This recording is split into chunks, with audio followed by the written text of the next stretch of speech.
মানে আমার সালামির ব্যাগটা কোথায়? তো এই যে আমার সালামির ব্যাগ, এখান থেকে আমি এখন সবাইকে সালামি দিবে। এতগুলো সব টাকা আজকে আমি দিয়ে শেষ করি। আর সালামি দিবে না? থাক, আয়সার আর আমার একই কথা, আমার পোলা বললা কথা। কিন্তু আমার সালাম না করলে আজকে আমি সালামি দিব না। এখানে আজকে কতগুলা টাকা আছে, ভালো মতন বইয়া লেখা না দিয়ে তুলে।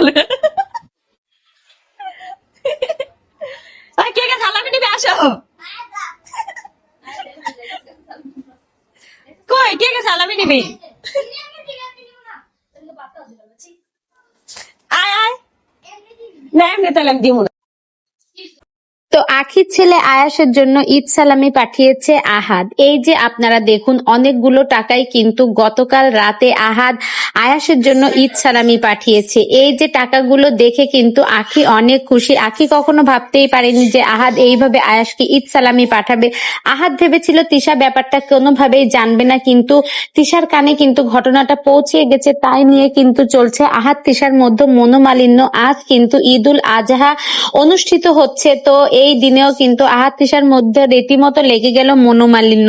তো এই বিষয়টা দেখে কিন্তু আমার খুবই খারাপ লাগছে। যেহেতু আয়াস আহাদের ছেলে, সেহেতু আহাদ তো আয়াসের জন্য কিছু পাঠাবে, সেই বিষয়টা নিয়ে কিন্তু তিশা রীতিমতো মন খারাপ করে ফেলেছে। তো কি আর করা যাবে, যাই হোক। আর আখি তো খুবই খুশি। আখি কখনোই ভাবতে পারেনি যে এতগুলো টাকা আয়াসের জন্য আহাদ পাঠাবে, কারণ অনেকদিন ধরেই কিন্তু আহাদ আয়াসের জন্য কোনো খরচ পাঠায় না।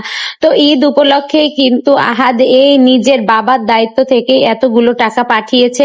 যা হোক, যেখানেই থাকুক আহাদ, যেখানেই থাকুক আখি এবং আয়াস, সবাই যেন ভালো থাকে, সুস্থ থাকে আর সুন্দর মতো ঈদ উদযাপন করতে পারে। ভিডিওটি ভালো লেগে থাকলে অবশ্যই একটা লাইক করে আমার সঙ্গেই থাকবেন। ধন্যবাদ। আর আপনাদের জন্য মূল্যবান কোনো মতামত থাকে তাহলে অবশ্যই কমেন্ট বক্সে জানাবেন।